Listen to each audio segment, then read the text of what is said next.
Ça va ou pas? Et si tu sers quoi? Tu sers la même chose que le côté? Ça dit on fait une vidéo dessus?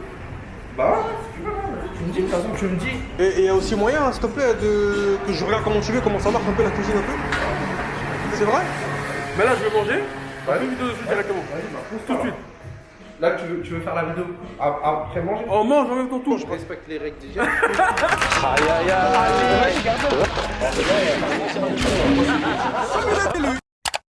Merci, Richard, de m'inviter. Bah, je t'en prie. Incroyable, la C'est un grand plaisir. Je fais que de rentrer dans les cuisines en ce moment, j'aime trop. Là, tu vas voir les secrets. Les secrets ancestraux. Ancestraux. Je suis un gros mytho, hein. J'ai volé toutes les recettes à ma daronne. C'était histoire de faire un peu d'argent, tu vois. Tu connais. Merci maman. I love you, mom. Du coup là, il y a quoi? Nous, on marine toujours nos viandes 24 heures avant. Ouais. Et du coup, bah là, ça va être l'occasion de te montrer comment ça se passe et comment on fait. Tu vois ce que je veux dire? Ça, c'est donc un poulet, un filet de poulet qu'on a taillé en cubes, qu'on a émincé. On va le laisser mariner 24 heures. 24 heures pour vraiment que la marinade imprègne en fait et les épices imprègnent la viande. Ouais. Pour que quand c'est cuit, après à l'étouffer, il n'y a pas d'ajout, il n'y a rien à faire parce que justement en cuisant à l'étouffer, Ouais. la vapeur va libérer en fait naturellement, tu vois, ce jus en fait naturel. Du coup, ce qu'on va faire, on va mettre ça dedans. Ok. Là, tu vas me prendre le petit bac qui est juste devant toi. Ouais, c'est quoi là-dedans? Je vais pas tout te dire quand même. c'est quoi dedans? Évidemment. C'est quoi dedans? C'est des recettes ancestrales. Transmises de génération en Je rigole. T'as un peu de sauce soja. Non, basilic. Pourquoi basilic? Parce que Basilic Saint-Denis.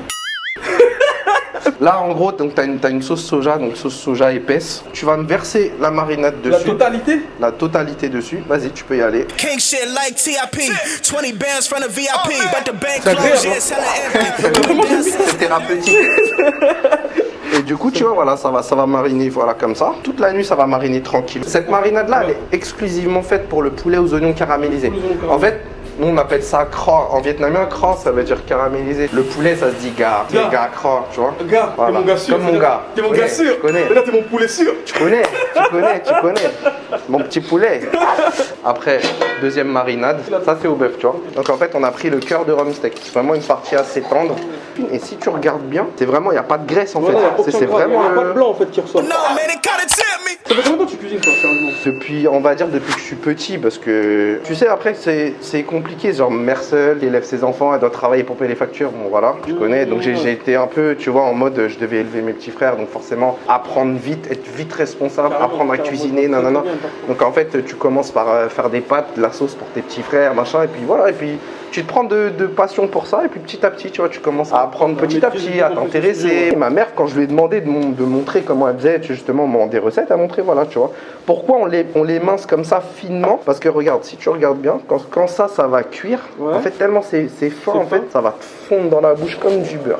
Comme quand tu fais une fondue chinoise et tout, ils coupent vraiment très fin. Déjà d'une, ça cuit plus vite. Et une fois que c'est coupé, ça te fond dans la bouche. Voilà. Du coup, tout cuit en fait à l'étouffée. C'est pas cuit saisi au feu et tout machin. Très bien. Et du coup, en fait, l'avantage, ça va donner ce côté fondant en fait à la viande. Parce qu'en fait, au wok, il suffit que tu, je sais pas, au feu saisi à vif, On va te rater. tu peux vite te rater. Ouais. Si tu foires, en fait, tu crames tout. Donc si demain vous venez et que vous prenez un boboon, vous saurez que c'est Ali qui l'a préparé. Il y a moins 90%. Moi j'ai rien à dire. Donc du coup, là tu as vu le process de préparation. Et là maintenant, on va passer au process d'assemblage. Et bah là, c'est toi qui vas le composer. Ah, lourd. D'accord. L'objectif c'est de faire un truc à ton image. Traditionnellement, donc tu as le bœuf avec le nem coupé pour un jeu de textures différent. Et une variété de condiments qui vont aller Ouais, dessus. mais comment ça, on voulait chez moi dans les D'accord. condiments? On parlait. Dans les condiments. On a dit les condiments. Ici on est là pour manger sain. On est là pour bien manger. Tu vois, c'est ça leur problème. C'est ça, je veux pas. Tu leur parles de légumes, Personne veut être ça. ils veulent pas écouter. Personne veut être ça ici. On veut tout massacrer. C'est ça qu'on me reproche. Donc vas-y, tu peux y aller franco. Le concombre en slice. On va voir s'il fait un truc gâté ou un truc beau. Vas-y. On va voir s'il a tu vois, s'il a le truc. T'inquiète pas. Et tu vas me finir avec la petite pince sur la coriandre, vraiment au milieu, sur le centre. Ouais, c'est beau, c'est magnifique. J'avoue, c'est pas mal. Franchement, Richard, incroyable. Avec grand plaisir, C'est tu connais. magnifique ce que tu nous as servi. Bah écoute, on essaye, Tu manges avec ça? Tu manges avec ça, je l'ai pris pour toi de toute façon. Je sais que depuis, tu maîtrises toujours pas le... Le goût que je retrouve chez toi, j'ai jamais mangé ailleurs.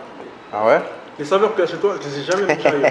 Ça fait plaisir par Ouais, très honnêtement, Merci mon honnêteté, frère. bon. Tu vois, ça fait plaisir parce que tu bouges, des fois tu bouges. Et en fait, quand tu reviens, ah ouais, non, vraiment, il y a un... Bah ça, cette sensation-là, elle est ouf. Comment t'as appris à me cuisiner comme ça?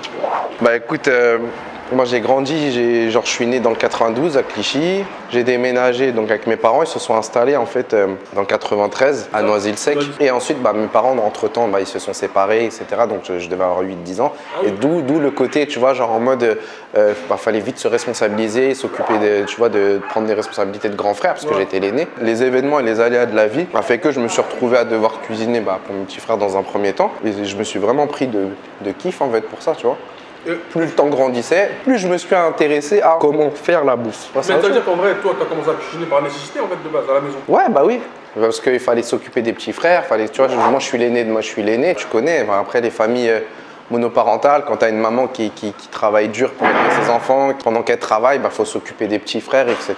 Du coup, moi j'ai dû me responsabiliser très tôt, très vite, et du coup, j'avais pas le choix. Donc au début, tu vois, quand tu as 10 ans, tu réchauffes des plats que ta mère elle a préparés pour donner à manger à tes petits frères. Ouais. Après, en grandissant, tu commences à cuisiner, tu vois. Après, au fur et à mesure du temps, en grandissant, tu sais, tu cuisines pour tes potes, mais vraiment par simple kiff, tu vois, de faire à manger en fait, mais sans jamais suivre une formation de cuisine ou quoi aux caisses. Et c'est là où du coup j'ai rencontré mes amis d'enfance avec qui aujourd'hui tu vois on a monté ce projet-là. Et du coup chacun, tu vois, genre mes associés ils étaient dans la logistique, un autre il était dans le bâtiment, un autre il était dans l'informatique.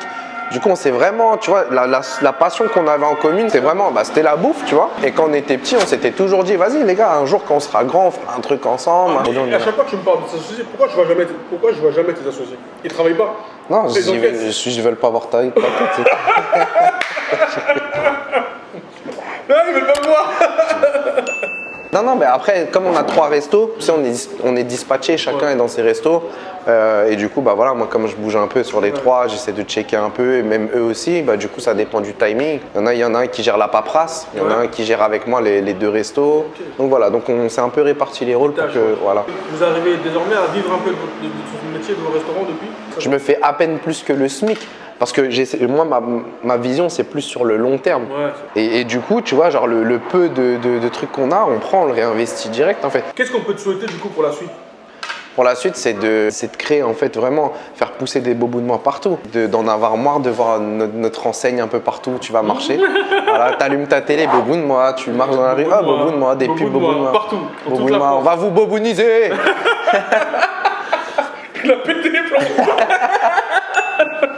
C'est qu'on puisse se développer, qu'on nous laisse travailler, tu vois, que cette pandémie, ça y est, elle passe, qu'on passe à autre chose et qu'on puisse continuer, tu vois, sur notre lancée et se développer, quoi, tu vois. Les bailleurs, que vous fassiez confiance malgré votre jeunesse. S'il vous plaît, faites-nous confiance, laissez-nous faire les choses bien, on est des gens honnêtes, on fait les choses proprement, on fait les choses bien, laissez-nous tranquilles. Même lui-même, il ne croit pas qu'on dit il est honnête.